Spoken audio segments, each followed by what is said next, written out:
আদায় করি যিনি আমাদেরকে কোরআনুল কারীমের এই মজলিসে অংশগ্রহণ করার তৌফিক দান করেছেন। সকলে বলি আলহামদুলিল্লাহ। প্রিয় হাজিরিন, আজকে 19 পারা তেলাওয়াত হবে তারাবির সালাতে। আজকের এই পারার মধ্যে রয়েছে সূরা ফুরকানের শেষ অংশ, রয়েছে সূরাতুশ শুআরা, সর্বশেষ সূরাতুন নামল। প্রিয় হাজিরিন,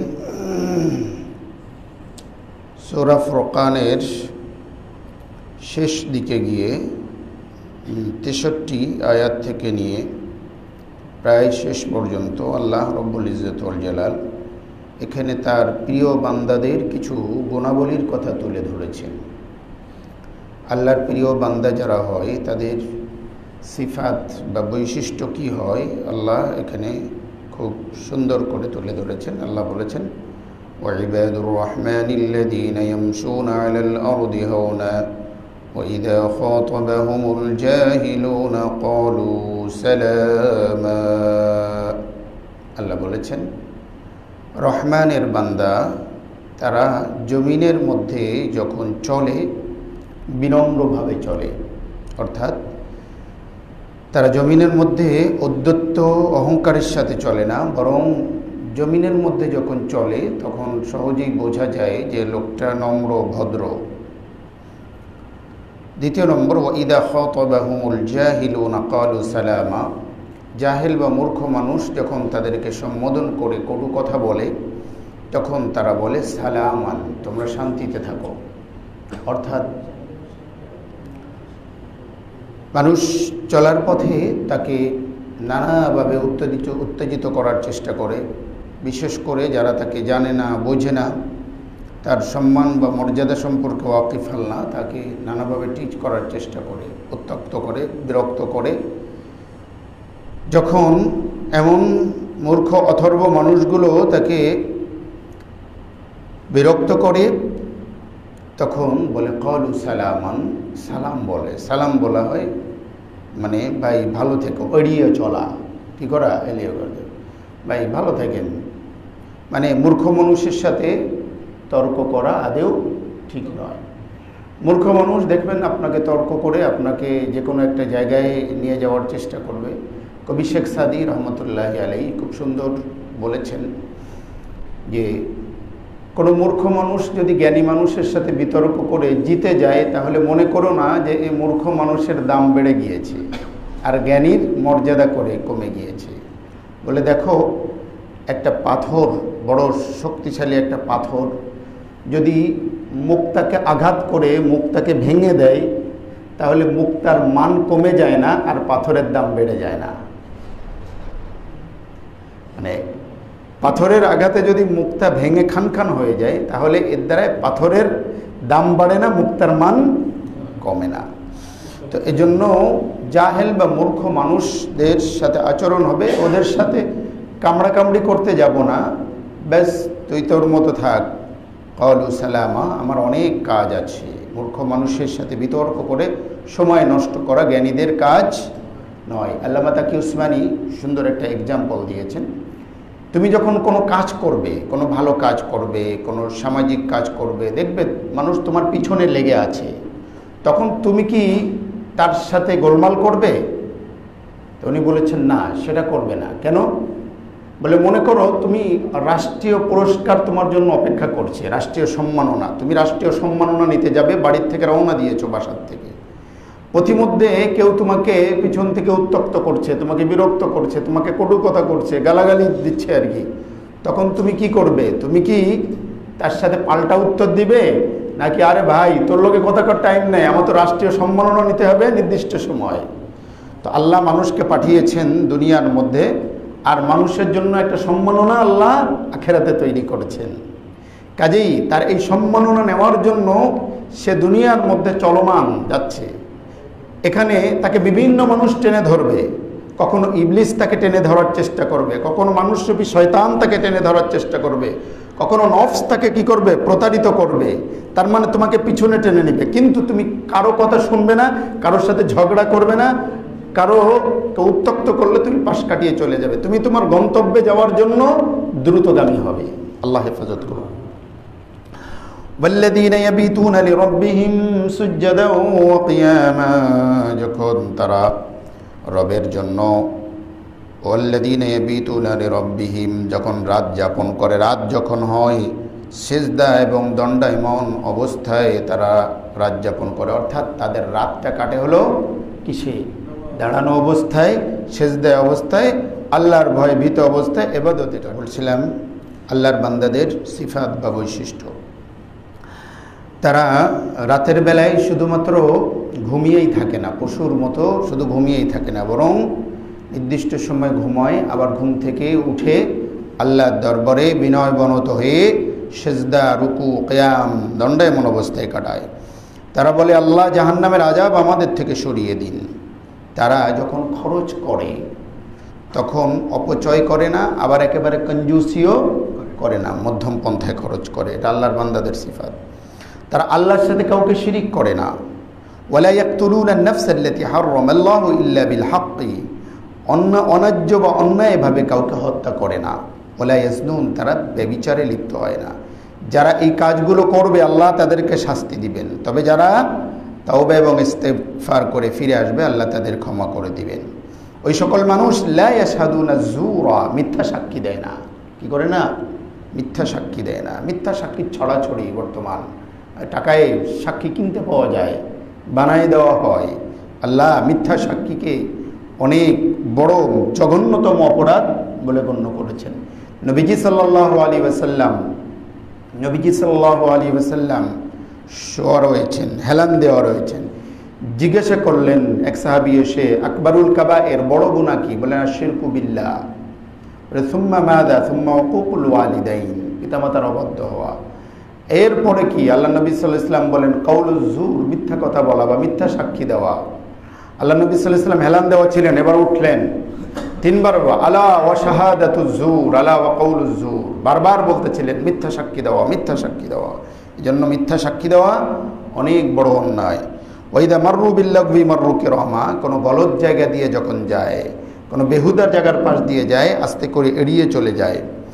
যখন আল্লাহর আয়াত দিয়ে তাদেরকে স্মরণ করিয়ে দেওয়া হয় তো বধির এবং অন্ধের মধ্যে সেখানে পড়ে থাকে না, বরং সচেতন অবস্থায় সেখান থেকে যায় এবং আল্লাহর কথা স্মরণ করে। তারা বলে, আল্লাহ আমাদের স্ত্রী এবং সন্তানদের জন্য আপনি এমন গুণাবলী দান করুন যা দেখলে আমাদের চক্ষু শীতল হয়ে যায়, আমাদেরকে মুত্তাকিদের ইমাম বানিয়ে দিন।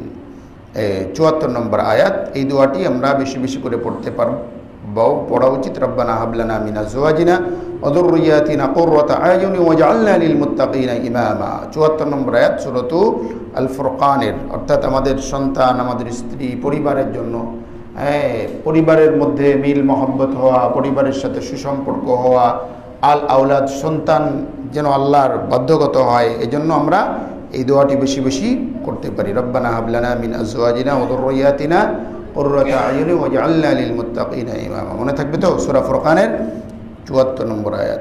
আল্লাহ বলেন এই সকল মানুষদের জন্য চিরস্থায়ী জান্নাতের ব্যবস্থা রয়েছে এবং সেখানে তাদেরকে সালাম এবং অভিবাদন জানানো হবে। প্রিয় হাজিরিন, এরপরে সূরাতুশ শুআরা। সূরাতুশ শুআরার পরে হলো নামল, সূরা নামল। নামলের অর্থ হলো পিঁপড়া বা পিপিলিকা। নামল, এই সূরার মধ্যে আল্লাহ পিঁপড়ার কথা বলেছেন, এ কারণে এই সূরাকে সূরা নামল হিসেবে নামকরণ করা হয়েছে। এই সূরা ১৬ থেকে নিয়ে ৪৪ নম্বর আয়াত পর্যন্ত, ১৬ থেকে ৪৪ এই আয়াতগুলোতে আল্লাহ রাব্বুল ইজ্জত ওয়াল জালাল সাইয়্যিদানা সুলাইমান আলাইহিস সালাতু ওয়াস সালাম এবং তার সাথে হযরত রানী বিলকিসের ঘটনা এখানে বর্ণিত রয়েছে। কুরআনুল কারীমের ঘটনা হলো আহসানাল কাসাস, সব থেকে সুন্দর, নির্ভরযোগ্য এবং শিক্ষণীয় ঘটনা। কিসের ঘটনা? কোরআনের ঘটনা। তো এমন একটা আহসানুল কাসাস বা সুন্দরতম ঘটনা, শিক্ষণীয় ঘটনা আল্লাহ ১৬ থেকে নিয়ে ৪৪ নম্বর আয়াতে বর্ণনা করেছেন। হযরত সাইয়্যিদিনা সুলাইমান আলাইহিস সালাতু ওয়াস সালাম এবং রানী বিলকিসের ঘটনা। সুলাইমান ছিলেন, ওরা বলে, ইংরেজিওয়ালা বলে সলোমান। দাউদ, ডেভিড আর সলোমান। সুলাইমান আলাইহিস সালাতু ওয়াস সালাম, সলোমান বা সুলাইমান আলাইহিস সালাতু ওয়াস সালামকে আল্লাহ বিশাল সাম্রাজ্য দান করেছিলেন। তিনি বাইতুল মুকাদ্দাসকে সংস্কার করেছিলেন। বাইতুল মুকাদ্দাসকে তিনি নতুন করে ঢেলে সাজিয়েছিলেন এবং সাবায়ের মধ্যে এসেছে বাইতুল মুকাদ্দাস তিনি নির্মাণ করে কমপ্লিট করে যেতে পারেন নাই, বরং বাইতুল মুকাদ্দাস নির্মাণ চলছে। এর মধ্যে আল্লাহর পক্ষ থেকে হুকুম হয়ে গেল যে আপনার সময় শেষ হয়ে গিয়েছে। নবীদের যখন হায়াত শেষ হয়ে যায় আল্লাহর পক্ষ থেকে ফেরেশতারা আসেন, ফেরেশতারা এসে সালাম দেন, দিয়ে বলেন যে আল্লাহ আপনাকে সালাম জানিয়েছেন, আপনি যদি এই পৃথিবীতে থাকতে চান তাহলে আরও থাকতে পারবেন, আর যদি যেতে চান তাহলে আল্লাহ আমাকে পাঠিয়েছে, আপনি আল্লাহর কাছে যেতে পারেন। মানে নবীদেরকে এমনভাবে ইস্তেকবাল করে দিয়ে দেওয়া। সুলাইমান আলাইহিস সালামের কাছে যখন আসলেন তখন তিনি বাইতুল মুকাদ্দাস ইনকমপ্লিট, সময় হয়ে গিয়েছে, তিনি বুঝতে পেরেছেন। তা আল্লাহর কাছে বললেন, আল্লাহ আপনার সময় হয়ে গিয়েছে, আপনার নির্ধারিত সময়, আমি প্রস্তুত, তবে বাইতুল মুকাদ্দাস আপনি জিম্মাদারি দিয়েছিলেন, আমি চেষ্টা করেছিলাম, বাদবাকি আমার সময় হয়ে গেলে এই বাকি কাজ আপনিই করেছেন, এর আগে আপনিই করবেন, তো আমাকে 2 রাকাত নামাজ পড়ার সুযোগ দেন। ঠিক আছে, 2 রাকাত তিনি নামাজ পড়লেন, ওযু করলেন। ওনার যেই জায়গাটা, তিনি ইবাদতের জায়গা ছিল একটা নির্দিষ্ট জায়গা, কাঁচ দিয়ে বেষ্টিত, কাচের ঘেরা, তো সেখানে তিনি নামাজ পড়লেন। 2 রাকাত নামাজ পড়ার পরে লাঠি দিয়ে ভর করে তিনি কি দাঁড়িয়েছিলেন। ওই দাঁড়ানো অবস্থায় ওনার রূহ বা আত্মা কবজ করে নেওয়া হয়েছিল। সুবহানাল্লাহি ওয়া বিহামদি। 1 বছর প্রায় সময় ধরে ওই অবস্থায় উনি ঠাই দাঁড়িয়ে, ওনার অধীনে কাজ করতো জিনরা, বিশাল বিশাল পাথর বিভিন্ন জায়গা থেকে, সমুদ্রের তলদেশ থেকে দামি দামি মুক্তা আনতো, বিভিন্ন নিয়ে এসে এসে করতো। ওরা ধুমায় কাজ করে যাচ্ছে। কারা? জিনরা। হ্যাঁ, ওরা কিন্তু বসছে না, তারা মনে করছে বস তো আছে, আল্লাহ বসতে নড়েও না চড়ে না, তার মানে ওদের কাজের গতি বেড়ে গিয়েছে। আগে তো উনি যাইতেন, ঘুমাইতেন, বিশ্রাম করতেন। আচ্ছা, এখানে নেই, সূরা সাবার মধ্যে আছে, সূরাতুস সাবা, মনে রাখেন।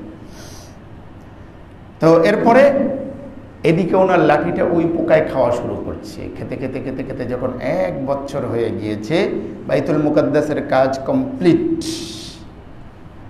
ওই পোকা খেয়েছে, ওনার লাঠি পড়ে গিয়েছে, উনি থাপাস করে পড়ে গেলেন। তখন আশেপাশে যারা জিন বড় কাজ করতেছিল, কিরে দেখি, কিরে কিরে, কাছে কাছে এসে দেখে যে আরে বস তো নেই। পরে সেবকিতে মিলাকে বস তো আরও আগেই মারা গিয়েছে। হায় হায়, বস যে মারা গিয়েছে, যদি আগে জানতাম তাহলে তো এই কাম করতাম না। এই হলো জিন। এখান থেকে বোঝা গেল জিনরা কি জানে না, অদৃশ্য জানে না। তো নবী সুলাইমানকে আল্লাহ অনেক বড় কি করেছিলেন, ক্ষমতা তাকে দিয়েছিলেন। ওনারকে বাতাস তার অধীনস্থ করে দেওয়া হয়েছিল। তিনি বাতাসের উপরে ভর করে, হাওয়ায় ভর করে যেতেন। ওনার তখ্ত ছিল, তখ্তে সুলাইমানি, তখ্ত। হ্যাঁ, যখন উনি চাইতেন আস্তে করে উপরে সা করে বাতাসে চলে যেত। বলি সুলাইমান আর রিহা গুদুহা শাহরু ওয়া রাবাহুহা শাহর। অর্থাৎ সকালে যদি উনি সফর করতেন, 2-3 ঘন্টা সফর করলে শাহরুন 1 মাসের পথ কি করতেন, সফর করে ফেলতে পারতেন, 1 মাসের পথ। আর যদি সন্ধ্যার বেলায় রওনা দিতেন, সন্ধ্যা হয়েছে, তাহলে ওরকম রওনা দিলে 2-3 ঘন্টা সফর করলে 1 মাসের পথ সফর করতে। অর্থাৎ সেই সময়কার কি ইঞ্জিনবিহীন বিমান, পেট্রোলবিহীন, ইঞ্জিনবিহীন, অকটেনবিহীন বিমান চলে কিসে? অকটেনে না আরো অন্য কোনো দিয়ে? অকটেন। হ্যাঁ, যাও। তো যাতেই চলুক না কেন, হযরত সুলাইমান আলাইহিস সালামের বিমান চলতো কি ছাড়া? কোনো তেল ছাড়া চলছে। এমন রাজত্ব আল্লাহ তাকে দিয়েছিলেন। তিনি সকল জীবজন্তুর ভাষা বুঝতেন। তো পিঁপড়ার ভাষাও তিনি বুঝতেন। উনি সৈন্য সামন্ত নিয়ে রওনা হয়েছেন। নহসর আলী সুলাইমান জুনুদু, যখন উনি চলতেন, দেশের বড় প্রেসিডেন্ট বা বড় যখন আসে, তখন বিভিন্ন ফোর্স তার সাথে থাকে। হ্যাঁ, 3 বাহিনীর লোকজন থাকে, তাকে গার্ড অফ অনার দেওয়া হয়, সম্মাননা দেওয়া হয়। সুলাইমান যখন চলতেন, শুধু মানুষ না, জিন, মানুষ, পশু পাখি বিভিন্ন ভাগে ভাগ হয়ে তাকে চলতো, ডানে বামে সামনে পিছনে। এমন রাজত্ব আল্লাহ পৃথিবীর মধ্যে আর দ্বিতীয় কাউকে দেন নাই। হাত্তা ইদা আতাউ আলা ওয়াদিন নামলি, যখন পিপিলিকাদের এরিয়ার উপরে গেলেন, পিপিলিকাদের উপত্যকা, অর্থাৎ পিঁপড়ার রাজত্ব। ওদেরও একটা রাজত্ব আছে, প্রতিটি জীবজন্তুরও তাদের কিন্তু একটা নিজস্ব রাজত্ব আছে, বলয় আছে। যখন পিঁপড়ার রাজত্ব দিয়ে যাচ্ছেন, قالت نملة يا أيها النمل ادخلوا مساكنكم لا يحطمنكم سليمان وجنوده وهم لا يشعرون। পিঁপড়ার রানী বলল, রানী পিঁপড়াটি বলল, এই পিঁপড়ার দলবল, তোমরা তোমাদের গর্তে ঢুকে পড়ো, সুলাইমান তোমাদের বাহিনী যেন পিছে না ফলে। ওহুম লা ইয়াশউরুন, তারা জানতে পারবে না। ফাতাবাসসামা দাহিকাম মিন কাওলিহা, তার এই কথায় সুলাইমান হেসে দিলেন, বললেন, আল্লাহ আপনি যে নিয়ামত আমাকে দিয়েছেন আমার উপর, আমার পিতামাতার উপরে, তার শুকরিয়া আদায় করার তৌফিক দান করুন, এবং আমাকে এমন আমল করার তৌফিক দান করুন যাতে আপনি সন্তুষ্ট, এবং আপনি দয়া করে আমাকে আপনার প্রিয় বান্দাদের তালিকাভুক্ত করে নিন। সুবহানাল্লাহ বিহামদি। হেসে দিলেন কেন? যে আল্লাহ আমাকে পিঁপড়ার ভাষা বোঝার কি করেছেন? সক্ষমতা দান করেছেন। আল্লাহ এই সক্ষমতা আমার নয়, বরং আপনি কি করেছেন?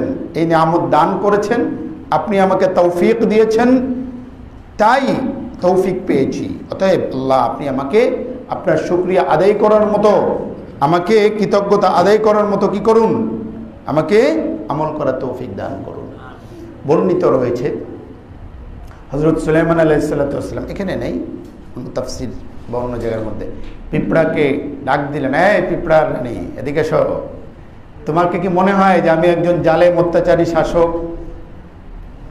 তো বলে, না মনে হয় না। তাহলে তুমি কেন বললেন যে আমাদেরকে পিষে ফেলবে? বলে, জনাব আপনি ইচ্ছে করে আমাদেরকে পিষবেন না, কিন্তু আমরা হইলাম একটা ক্ষুদ্র প্রাণী, আর আপনার যে বিশাল বহর, হ্যাঁ, আপনাদের অজান্তেই দুর্ঘটনাটা ঘটে যেতে পারে, আমরা ক্ষতিগ্রস্ত হয়ে যাব। এজন্য আমি আমার কওমকে কি করেছি? সজাগ করেছি। এখান থেকে বোঝা যায় দলপতি যিনি হবেন, দলের নেতা যিনি হবেন, রাষ্ট্রপতি যিনি হবেন, কোনো গ্রুপের যিনি প্রধান হবেন, তার অধীনস্থদের নিরাপত্তা, তাদের অধিকার, তাদের নিরাপত্তা নিশ্চিত করার জিম্মাদারি দায়িত্ব কার? দলের প্রধান। এখান থেকে ঘটনা থেকে আল্লাহ শিক্ষা নিতে বলেছেন। ক্ষুদ্র একটা প্রাণী পিঁপড়া, তারা কওম বা অধীনস্থ সদস্যদের ব্যাপারে সচেতন। আর মানুষ কতটুকু সচেতন? নিজের জীবন নিয়ে, হ্যাঁ, বাঁচার জন্য সচেতন। আল্লাহু আকবার। প্রিয় হাজিরিন, এরপরে ওয়াতাফাক্কাদাত তায়রা ফাকালা মা লিয়া লা আরাল হুদহুদ, 20 নম্বর আয়াত থেকে একেবারে সংক্ষেপে যতটুকু সময় আছে ততটুকু যদি বলি। সুলাইমান আলাইহিস সালাতু ওয়াস সালামের সাথে যেহেতু বললাম নানা ধরনের পশু পাখি জীবজন্তু চলতো, পাখিদের মধ্যে একটা পাখি ছিল যাকে বলা হতো হুদহুদ পাখি। এ পাখি অত্যন্ত বিচক্ষণ। তো তার অন্যতম একটা কাজ ছিল, কোথাও যখন যেত, আগে তো ওরকম পানির ব্যবস্থা ছিল না, কোথাও গেলে সে বুঝতে পারতো, মানে এরকম মাটিতে ঠুক দিয়ে বুঝতে পারতো যে এখানে পানি কোথায় আছে, পানি খুব দ্রুত কোথায় পাওয়া যায়, পানির লেয়ার কোথায়, কাছাকাছি। তো এরকম একটা অবস্থায় হুদহুদ পাখি, যার দায়িত্বশীল সে নাই। সুলাইমান আলাইহিস সালাতু ওয়াস সালাম খোঁজ করে আর তাকে পাচ্ছেন না। জিজ্ঞেস করলে, হুদহুদ কোথায় রে? কেউ বলতে পারে না, বলে ওটা পাই আর কি, বজ্জাত্তারে যদি পাই, যদি যথাযথ ও কারণ দর্শাতে না পারে তাহলে তারা জবাই করে দেব। আসছে, হাসতে হাসতে আসছে। বলে, কিরে তুই কইছিলি? বলে, আরে শুনেন, আমি তো আজীব একটা ঘটনা দেখে আসছি। মানে সে এমন ভাব নেওয়া শুরু করছে, কি শাস্তি দে। বল, ঠিকঠাক মতো বলিস, উল্টা সিধা করবি কিন্তু একা মেরে আলমো।